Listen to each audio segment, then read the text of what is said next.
അയ്യാ ജോലി ചെയ്ത് നടുവിന്റെ നട്ടു പൊട്ടി 1.5 ആഴ്ച തുടങ്ങിയ കഷ്ടപ്പാടാന്നേ. ഒന്നോർത്താ നമുക്ക് എന്തോ കഷ്ടപ്പാടാ. ഗൾഫിൽ കിടന്ന് പണി ചെയ്യുന്ന നമ്മുടെ ഭർത്താക്കന്മാരുടെ കഷ്ടപ്പാട് ഓർത്താ നമുക്ക് എന്തോ കഷ്ടപ്പാടാ. എന്തൊക്കെയാ മീനച്ചാറായി, മാങ്ങ അച്ചാറായി, ചക്ക അച്ചാറായി, പിന്നെ അങ്ങനെ എന്തോ വേണമെന്നാ പറഞ്ഞേ?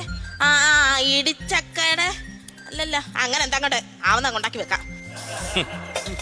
ജോസിച്ചായൻ എപ്പോഴാ പോകുന്നത്? എങ്ങനെ കൊടുത്തു വിടേണ്ടത് പറയട്ടെ. ഹലോ ജോസിച്ചായ, ദോശയും ചായ എന്നല്ല പറഞ്ഞ അമ്മച്ചി. കാര്യം പറയാതെ ഇച്ചായൻ്റെ ഒന്ന് കൊടുത്താ ഞാൻ കാര്യം അങ്ങനോട് പറഞ്ഞോളാം. ജോസിച്ചായ പോകുമ്പോ എന്റെ ചേട്ടന് കൊണ്ടുപോകാനുള്ള അച്ചാറ് മറക്കാതെ കൊണ്ടുപോകണേ. നാളെ വൈകിട്ടത്തേക്ക് ഞാൻ അങ്ങ് എത്തിക്കാം. ഓ വരുത്തൊന്നുമില്ല, ഈ അടുത്തിടയ്ക്ക് ഒന്നും വരത്തില്ല. അറബി വിടത്തില്ല, 6 മാസത്തേക്ക് വിടത്തില്ല.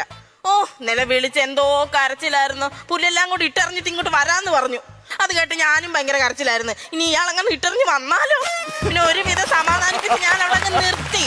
പിന്നെ നാട്ടിൽ വന്നു കഴിഞ്ഞ് ഞാൻ ഇപ്പൊ തന്നെ എന്നെ എല്ലാരും എന്തോ വിളിക്കുന്നത് ഗൾഫുകാരന്റെ ഭാര്യ. അത് ഇല്ലാതായി കഴിഞ്ഞാൽ എനിക്ക് ജീവിതം ഉണ്ടോ? ഞാനങ്ങ് കൊടുത്തു വിട്ടേക്കാം.